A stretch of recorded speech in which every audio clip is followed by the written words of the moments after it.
According to NU's COVID dashboard, from October 2nd to 8th, 7 students, 2 faculty, and 2 staff have tested positive. I think our students, by and large, have done a very good job. I've been just really impressed with how serious they have taken the pandemic. The university, working on a plan for winter quarter, announcing another Wildcat wellness period in January, but not whether first and second year students will be invited back to campus. Administrators tell NNN they're pleased with how students are handling the pandemic this quarter. Luckily, again, for the most part, our students are asymptomatic and otherwise healthy. Asymptomatic and in isolation, Weinberg Jr. Cole Greenberg quarantined in his off-campus apartment after testing positive for COVID-19. I didn't feel like sick or I didn't really have breathing issues. And so I got lucky in that way. Weinberg freshman Jason Temmel, meanwhile, spent the last week in Hinman, the quarantine facility on campus, and still has a week to go. We literally don't leave the room, so it's not easy. I mean, it's rough, but hopefully 2 weeks and then we're out. And what have you learned from this experience? I'm going to be a lot more careful about coronavirus when I get out. Speaking of being careful, how's weekly testing going? The Jacobs Center is the designated COVID testing facility on campus where 5,000 tests are being administered weekly for students who are asymptomatic. Getting them through that site as fast as we can and trying to make it, as painless as possible. University leaders say they're willing to hear how they can improve. I think everyone's very open to those, again, that set of feedback to figure out how do we do this even better. So I would encourage students to raise those issues wherever they feel appropriate. Some students don't like the group testing method. It shouldn't be in a group.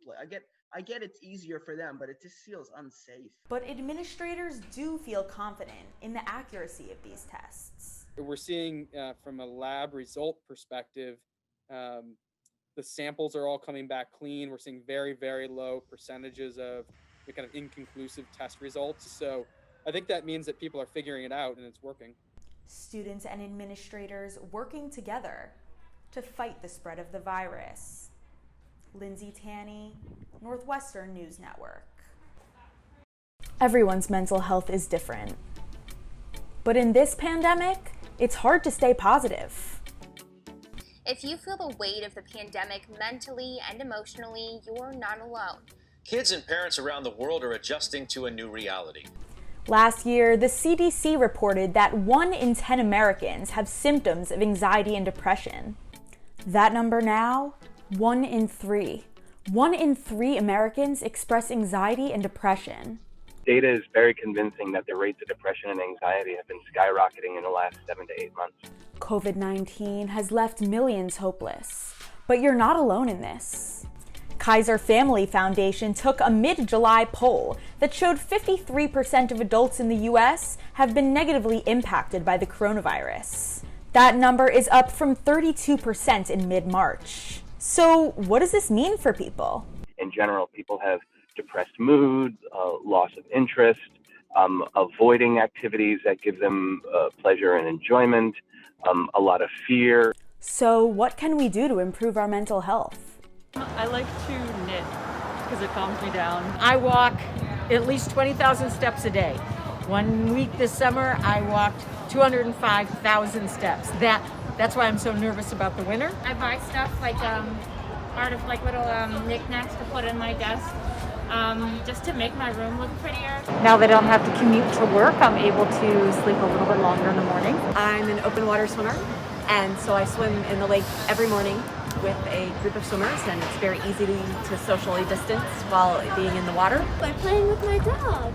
That's going great. for walks. What are you guys going to do when it gets cold out in the winter? Good question. Play inside. Don't know where to start? The National Alliance on Mental Illness has a hotline you can call. There are also instructions on their website on how you can pursue treatment during this time. When in doubt, ask for help. We're all in this together.